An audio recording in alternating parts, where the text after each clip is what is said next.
Bonjour tout le monde, je m'appelle Annie Soleil-Proto, je suis animatrice à la télévision et à la radio. Ça me fait très plaisir d'être avec vous aujourd'hui parce qu'on va se parler d'immobilier. Et les maisons, c'est quelque chose qui me passionne. J'ai un grand amour pour tout ce qui est maison au point où je n'étais pas capable de laisser aller le patrimoine familial. Alors, moi, j'ai acheté il y a quelques années la maison de ma grand-maman et là, je viens d'acheter le triplex de mon père dans le même quartier, dans Hochelaga Maisonneuve à Montréal. Et j'ai tellement un sentiment fort, moi, envers les maisons que j'avais envie qu'on jase d'immobilier aujourd'hui avec Martin Desfossés, qui est coach en immobilier. Salut, Martin. Salut, Annie Soleil. Martin, tu es également porte-parole pour Du Proprio depuis plusieurs années déjà. Oui, puis avec passion comme toi, l'immobilier, moi, ça fait 22 ans que j'en fais. J'ai été courtier, j'ai sauté la clôture. Maintenant, j'accompagne les propriétaires qui veulent vendre avec du Proprio, donc sans courtier. C'est vraiment un milieu qui est particulier parce que les gens qui se lancent dans l'aventure, autant de la vente que de l'achat, bien, souvent, ils se posent beaucoup de questions. Puis dans le marché dans lequel on vit, bien, c'est un marché où on a de plus en plus de scénarios particuliers comme la surenchère. Puis, évidemment, la surenchère, c'est un phénomène qui a toujours existé. Il y en a eu beaucoup parce que la conjoncture a fait qu'il y en a eu beaucoup. Et il va toujours y en avoir. Donc, j'aimerais ça qu'on en parle aujourd'hui avec nos invités. Bien, c'est justement de ça dont on parle aujourd'hui, Martin, de surenchère. Et on commence ça avec une question de Victor, qui a laissé un message pour toi dans la boîte vocale. On l'écoute. Bonjour Annie Soleil et Martin. Je m'appelle Victor. En 2019, avec l'aide du Proprio, j'ai vendu un triplex, justement après avoir assisté à une conférence de Martin. J'ai été très satisfait des forfaits offerts, du service proposé, de l'accompagnement. Il s'est écoulé à peu près 5 semaines entre la mise en vente officielle et la signature finale. Et donc, sans oublier les économies substantielles que j'ai pu faire sur les commissions. Par contre, maintenant, en 2022, Martin, on est en surchauffe, on est en surenchère. Et j'aurais un immeuble à vendre et je me demandais, est-ce que c'est le bon moment? Est-ce que cette surenchère et surchauffe vont se maintenir? J'attends votre réponse. Merci, au revoir.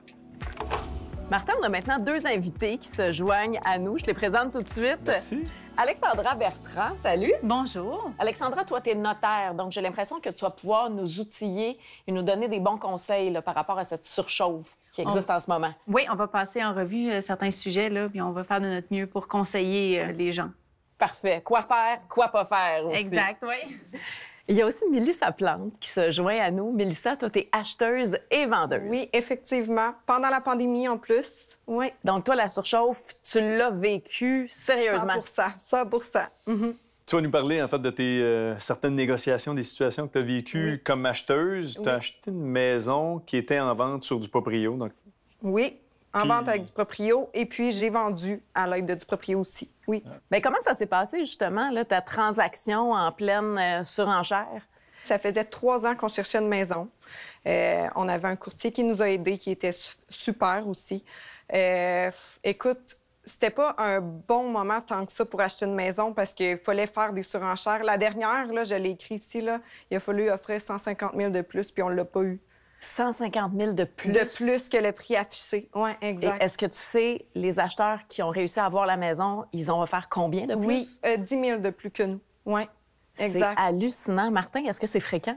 Bien, la surenchère existe depuis toujours. En fait, la surenchère survient quand il y a plusieurs personnes qui veulent acheter une maison. Puis ça, mais ça a toujours été. Ça peut arriver dans n'importe quel marché. Il suffit que le propriétaire, qu'il vende lui-même ou qu'il mandate un courtier, annonce sa propriété à un prix qui est tellement intéressant que plusieurs personnes se manifestent en même temps. Puis c'est à ce moment-là qu'on va voir arriver des gens qui vont être prêts à offrir plus que l'autre, plus que le prix demandé. Puis bien là, la vente survient à un prix qui est souvent surprenant. Maintenant, ce qui est venu générer ce contexte-là, c'est multifactoriel, tu sais. Oui. Le contexte des taux d'intérêt super bas, les gens qui disposaient d'un peu plus d'argent parce que bien, les gens voyageaient plus, donc ils disposaient de plus d'argent. Pas beaucoup d'inventaire, pas beaucoup... en fait, beaucoup d'acheteurs qui veulent l'acheter, donc veut pas, ça a généré ça. Puis, bien, ce que nous dit Mélissa, c'est qu'elle en a fait plusieurs offres d'achat. Tu as fait combien d'offres d'achat, toi? Je ne le sais pas total, mais au moins 5 en 1 an, ça, c'est certain. La dernière que j'ai faite, l'offre de 705 000, qui est au-dessus de 140 000 du prix demandé. On était peut-être 30 à visiter. Ça a pris 10 minutes de visite pour offrir un prix faramineux, là. Puis on ne l'a pas eu. Mais tu as trouvé une maison qui te plaisait? Oui, vraiment. Puis, Mon Dieu. peux-tu nous jaser un peu de cette démarche-là? Parce que oui. Là, tu magasinais avec un courtier, tu voyais les maisons à vendre avec un courtier, mais là, c'est autre chose. Peut-être que tu peux m'en parler un peu. Oui, ce qui est arrivé, c'est que j'étais abonnée à l'infolette du Proprio. J'ai reçu le matin à, je pense, 6h30 qui envoie ça, là, les maisons en vedette. Oui. Et puis, quand j'ai vu cette maison-là, moi puis mon copain, on était comme, c'est impossible. La maison est incroyable. C'est sûr qu'il faut la visiter. On s'est retenu pour appeler à 7h30 le matin. On s'est vraiment retenu là. Ouais. Mais c'est parce que avec tout le temps qu'on a cherché, on dirait que c'était comme la maison de rêve. Mais en même temps, on avait un petit genre... Ouais, on l'aura peut-être pas encore. Donc, échaudé de toutes les démarches, ça te plaisait, ça te convenait, le prix t'interpellait. 100%. Puis là, tu te dis, bien là, je vais-tu vivre encore la même déception que les autres? Exactement. Mais tu l'as appelé. Ah, je l'ai appelé, puis il a été vraiment gentil, il nous l'a fait visiter en premier, parce qu'on a appelé très tôt. Fait qu'il a fait une visite le vendredi, puis après, il a tout fait ses autres visites le samedi. On a offert 50 000 de plus, puis même ça, le temps qu'on a attendu d'avoir la réponse, on regrettait. On s'était dit, on aurait dû en donner plus. On l'aura pas. Tu sais, on était rendu à ce point-là. Là. Puis finalement, le dimanche, il nous a appelés.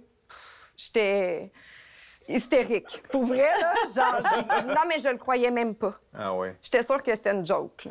Puis vous l'avez payé combien, la maison? 705 000. Oui, mais c'est une maison, d'après moi, qui vaut pas mal 705 000. Là. C'est une très belle maison rénovée. Il n'y avait pas grand-chose à refaire dessus, juste la toiture qui était due. Puis j'avais eu une très belle visite aussi avec le propriétaire. Il a pris, je pense, 1h30 facile. Bien, moi, ça me donne le goût de te demander, parce que tu nous en as parlé tantôt en pré-entrevue, est-ce que les visites que tu as vécues auparavant, les offres d'achat, c'était pas des visites d'1h30? Là? Ah non, pas du tout. Pas du tout. Puis souvent, le propriétaire n'est pas là non plus. Donc, tu visites avec les courtiers. Fait que souvent, c'était très court. Là. Je pense pas que j'ai dépassé de 30 minutes avec les maisons que j'ai visitées avec un courtier. T'avais-tu l'impression qu'il te manquait de l'information? Bien, c'est certain. Je me sentais sous pression à... OK, il faut qu'on se décide vite parce que demain, les offres sont déposées. Puis là, dimanche, il faut que ça soit réglé parce que sinon, il va y avoir quelqu'un d'autre qui va... Ah, c'était ça toutes les fois qu'on visitait parce que c'était environ 4 à 5 jours c'était vendu, là. Alexandra, quand tu entends une histoire comme celle de Mélissa, qu'est-ce que ça t'allume comme cloche? C'est quoi les pièges à éviter quand on est dans une surenchère? Oui, bien, agir trop rapidement. Il y en a des gens qui vont pas lire les documents, vont pas lire les déclarations du vendeur, vont pas lire... ils vont signer une offre d'achat, ils vont la rédiger à la va-vite, puis ils vont pas lire toutes les conditions. Puis souvent, ces gens-là vont... J'en ai eu un ami à moi qui a fait plusieurs offres d'achat, qui a essayé d'acheter des propriétés, mais finalement, il y en a eu une. Mais c'était au coût de centaines de milliers de dollars là, au-dessus de l'offre d'achat. Et en plus, ils mettaient sans inspection quand les ventes étaient déjà sans garantie légale. Donc, on vient se retrouver avec... Les gens viennent s'enlever des garanties... Des protections. Des protections pour pouvoir avoir une propriété qui parfois paye plus que ce que ça vaut. Puis, c'est pas en soi une erreur. Là. Le marché fait que c'était la réalité, mais c'est ça. Il faut prendre son temps. Il faut s'assurer aussi que c'est ce qu'on veut, puis d'avoir des préapprobations hypothécaires. Il y en a qui n'en ont pas. Donc, là, ils vont arriver...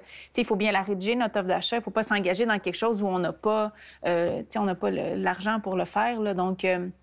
C'est pas des erreurs, mais c'est des décisions que les gens font qui parfois peuvent mener à des petits problèmes et des pépins par la suite. Là. Ce que j'entends, c'est prenez votre temps acheteur, prenez votre temps vendeur. Moi, ce que j'entends de l'histoire de Mélissa, puis c'est exactement ça. C'est moi, en tant que propriétaire, puis moi, en tant que propriétaire, moi, dans ma pratique de coaching, j'essaie toujours de baser mes conseils sur comment est-ce que j'aimerais, moi, en tant qu'acheteur, en tant qu'être humain, être traité, être considéré. Puis, quand tu te fais bousculer à faire des visites de 15, 20, 30 minutes pour des propriétés aussi dispendieuses, en fait, un gros achat comme celui-là, ben c'est pas vrai que tu te sens respecté. Fait qu'en tant que propriétaire-vendeur, tu veux que ton acheteur se sente bien, puis tu as vécu une belle expérience. Oui, vraiment beaucoup. Mais en reparlant de sans garantie légale, c'est tout sans garantie légale maintenant. Bien, c'est en fait, puis avant, tu sais, souvent, on voyait ça dans les cas de succession où les gens vendaient des propriétés, bon, ils héritent d'une maison, puis la vendent sans garantie légale parce qu'ils veulent pas être tenus des vices qui pourraient être. Ils la connaissent pas, la maison. Puis c'était une façon de faire diminuer un prix de vente. Mais là, en ce moment, durant cette surenchère, là, cet épisode de surenchère, les maisons sont vendues sans garantie légale à des prix exorbitants. Puis c'est même plus une condition condition de baisse de prix, c'est juste rendu pour certains la norme. Et il y en a qui vont signer des offres d'achat sans même consulter, que ce soit leur notaire, un courtier immobilier ou même du proprio, de consulter des spécialistes qui peuvent vous conseiller aux conséquences de signer une offre là, sans garantie légale ou sans inspection. Ou même, il y en a qui vont signer, ils vont se dire on fait une date d'occupation de signature rapidement.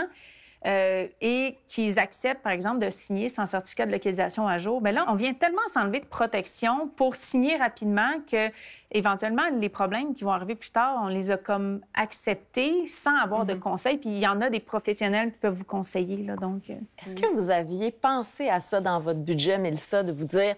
OK, disons qu'on laisse tomber l'inspection parce qu'on pense qu'on veut vraiment cette maison-là aussi. On accepte ça, là, parce que tu disais, bon, maintenant, toutes les maisons, ou à peu près, sont sans garantie légale dans le contexte. Est-ce que vous l'aviez budgété de, oups, si prévoir on a un l'imprévisible. imprévu? Exact. Oui, quand même, on s'informait beaucoup pour les maisons. T'sais, on s'informait s'il y avait de la périte, on s'informait sur plusieurs sujets. Par contre, c'était comme plus un choix. C'était comme une obligation de se plier à ça. Quand même que j'aurais voulu que ça soit avec garantie légale, je me souviens même pas d'avoir visité une maison ou fait un offre sur une maison qui avait une garantie légale. C'est à ce point-là. Fait que c'est sûr que quand que j'ai acheté la maison qui était vendue à l'aide du proprio, vu que c'était le propriétaire puis qu'il était vraiment transparent avec moi, on dirait que j'avais vraiment confiance. Puis pour de vrai, à date, on n'a aucun bobo qui a popé comme ça, là, vraiment.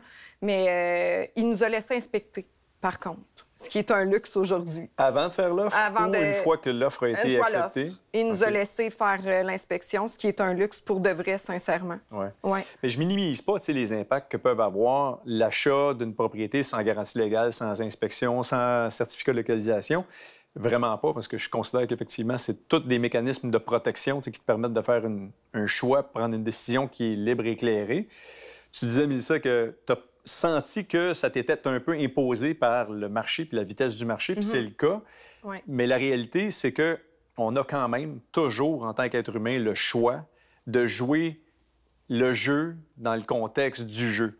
C'est-à-dire que si ça ne nous convient pas, si on se sent sous pression, si on a l'impression de ne pas avoir eu accès à toutes les réponses à nos questions pour faire un choix éclairé, bien, on peut aussi très bien se dire, bien, moi, je n'achète pas, j'attends. C'est vrai. Mais souvent, bien, on veut quelque chose, puis on le veut tellement qu'on est prêt à, je dirais pas prendre des risques, mais c'est ça la réalité, c'est qu'il y en a qui prennent des risques. Puis je reviens à la question de Victor qui disait, qu'est-ce que je fais dans ce marché-là? Est-ce que je devrais vendre maintenant pour en profiter?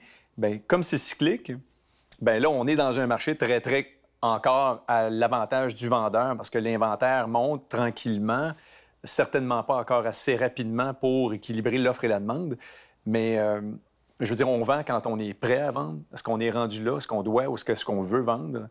Puis, on va être dans un marché, puis ça va être comme ça. Puis les acheteurs vont être au rendez-vous. Il va toujours en avoir des acheteurs qui vont vouloir se loger.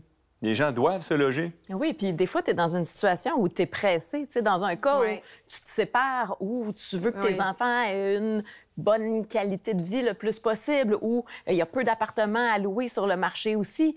Ça devient complexe. On se sent pris à la gorge parfois, là. Maudite pression. Puis je le dis comme ça parce que les gens qui ont besoin de se loger dans un contexte, par exemple, de séparation, peu importe, on parle de qualité de vie, mais là, moi, je peux pas passer à un autre sujet sans dire qualité de vie vient avec budgéter sa capacité de payer puis faire des choix conséquents parce qu'à un moment donné, tu dis, bon, je joue encore dans un marché qui est celui qu'il est, c'est-à-dire très élevé encore, mais élevé, c'est quoi? C'est toujours proportionnel à, mais si je mets trop de mon budget, de mon argent disponible dans l'habitation, puis que je dois travailler encore davantage ou me priver à d'autres endroits, qualité de vie n'en est plus une.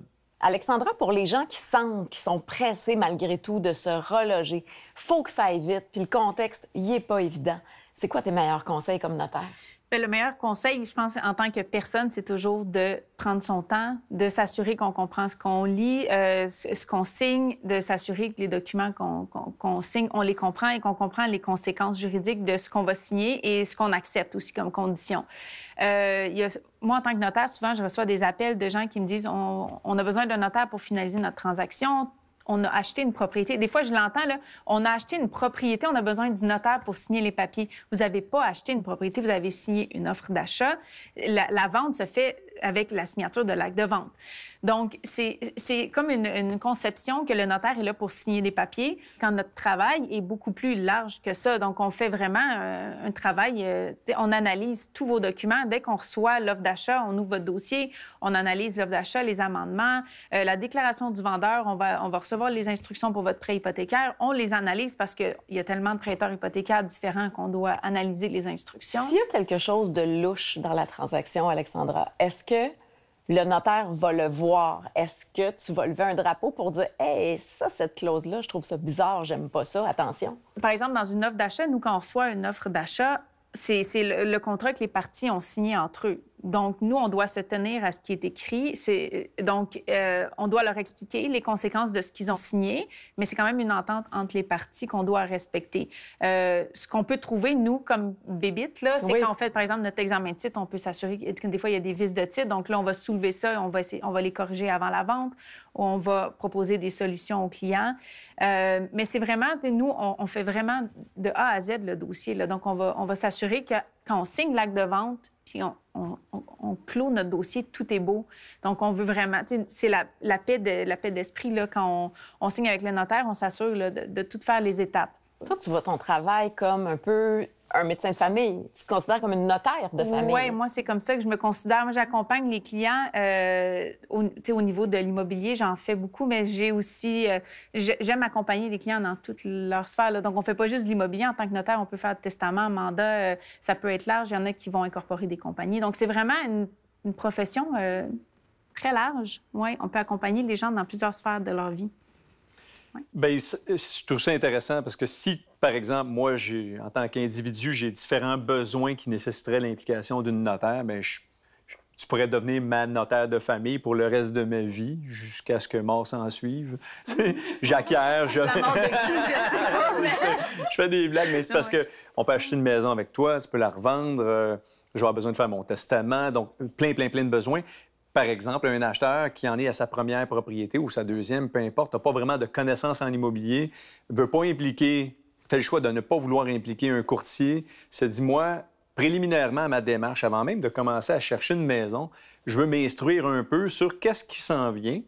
Est-ce que cet acheteur-là peut contacter un notaire puis avoir accès à une offre de service notarial? Oui, bien, il y a des notaires... Ça coûte combien, mettons?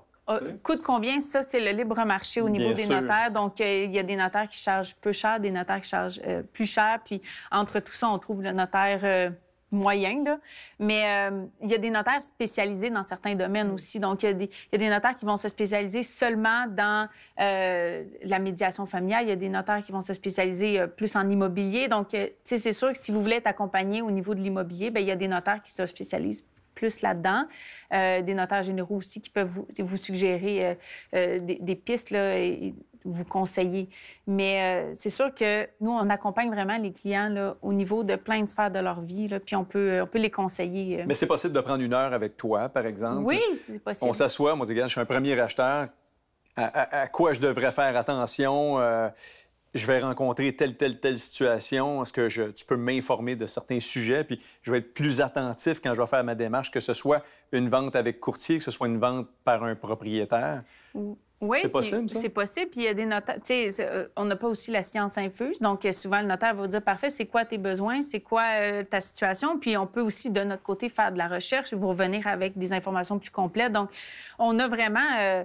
tu sais, ça peut être un travail d'équipe aussi de voir avec le client là, ses besoins. Puis je te dis ça dans une optique d'éducation, parce que pour moi, des gens autonomes, c'est des gens qui sont au courant de comment ça se passe dans la vie. Puis je m'amuse à le dire comme ça, c'est... En tant que société, ce qu'on veut, c'est éduquer nos enfants pour qu'ils en sachent le plus possible, qu'ils soient curieux, qu'ils soient connaissants. De cette manière-là, ils sont autonomes, puis ils prennent des décisions qui sont dans leur intérêt, puis en connaissance de cause. Fait que pour moi, ça va de soi. Puis c'est pour ça la mission du Proprio, c'est un peu la même chose. C'est accompagner de la meilleure manière les propriétaires pour qu'ils soient autonomes dans leur démarche. Fait que le côté achat, nous autres, chez du Proprio, on ne le couvre pas. L'information est sur le site pour les gens qui achètent. Les formulaires d'offre d'achat, les autres documents sont disponibles sur le site aussi. Donc, nous, on accompagne par l'offre de service les propriétaires vendeurs. Mais l'acheteur, souvent, se sent laissé à lui-même. Puis c'est ça que je voulais voir avec toi. Ils peuvent avoir accès à l'info, à l'accompagnement d'un notaire pour quelques centaines de dollars, puis par la suite être en relation avec le notaire pour procéder à l'acte qui va venir quand l'offre d'achat va être faite. Effectivement. Puis aussi, bien, l'acheteur, c'est l'acheteur qui choisit son notaire, mais le notaire est impartial. Donc, le notaire est là pour protéger le vendeur, l'acheteur. Donc, on est là pour... on est un conseiller juridique qui est là pour protéger tout le monde, pour que la transaction soit faite le mieux possible. Puis c'est vraiment... On veut que tout se déroule là, super bien, puis on conseille toutes les parties. Là. Donc, Mélissa, quand t'entends ça, est-ce que tu te dis, et pendant la période de surenchère où ça a été difficile pour toi parce que tu trouvais pas de maison jusqu'à ce que tu vois ta maison que tu as achetée qui est affichée sur du proprio, te dis-tu, il y a des choses que j'aurais pu faire autrement pendant la période de surenchère qui n'était pas évidente? C'est sûr qu'il aurait pu se passer quelque chose de grave ou que j'aurais fait un mauvais choix. Mais j'ai été vraiment chanceuse pour l'instant. C'est le meilleur choix que j'ai pu faire. Puis aussi, quand j'ai vendu mon condo, j'ai été accompagnée par du proprio. Mais ce qui me faisait vraiment peur puis qui me rendait insécure au départ de vendre par moi-même et non avec un courtier, c'était vraiment la paperasse. Tu sais, la paperasse, déclaration du vendeur, offre d'achat puis tout ça, tu sais. Je savais pas comment remplir ça. Fait que j'ai pris du proprio avec l'aide d'un notaire, puis ça m'a beaucoup aidée. J'ai appelé la notaire, puis elle m'a accompagnée au processus de remplir tous les documents requis. Ça l'a facilité la tâche. Puis ça m'a aussi facilité la tâche quand j'ai fait l'achat de ma maison qui était affichée sur du proprio aussi. Donc, pour remplir l'offre d'achat, c'était vraiment plus simple, vu que je l'avais déjà fait avec une autre personne. Donc, je le regrette pas du tout. En plus, dans tout ça, pas de commission à payer. Donc, j'étais vraiment contente, satisfaite. Puis, à date, tout va bien. Fait que l'économie de commission t'a servi à mettre une plus grosse mise de fonds sur ta maison. Oui, exactement. Félicitations. Oui, vraiment. Merci beaucoup. C'est entre autres pourquoi j'ai vendu mon condo. Bien là, aujourd'hui, tu as acquis de l'expérience aussi. Oui. Puis ça va te servir lors de tes prochaines transactions. Oui, exactement. Ça, pour moi, c'est la mission qui est accomplie. Merci beaucoup, les filles, d'avoir été avec nous aujourd'hui. Ça a été extrêmement éducatif. Alexandra Bertrand, t'es notaire. Je rappelle qu'on peut te consulter si on veut. Oui. Et Mélissa Plante, merci de nous avoir partagé ton expérience. Ça aussi, moi, ça m'a enlevé des œillères, je dirais. J'ai beaucoup appris à travers tes yeux à toi. Merci d'avoir partagé ça. Bien, merci à toi. Merci beaucoup. Merci. Puis Martin, on a d'autres épisodes aussi dans lesquels on parle notamment de négociation, de quelle manière c'est possible de garder une belle relation quand on est un acheteur qui transige avec un vendeur et vice-versa. Comment faire pour que tout se passe bien? Puis on va parler aussi de rénovation dans un autre épisode. Oui, monsieur. À bientôt.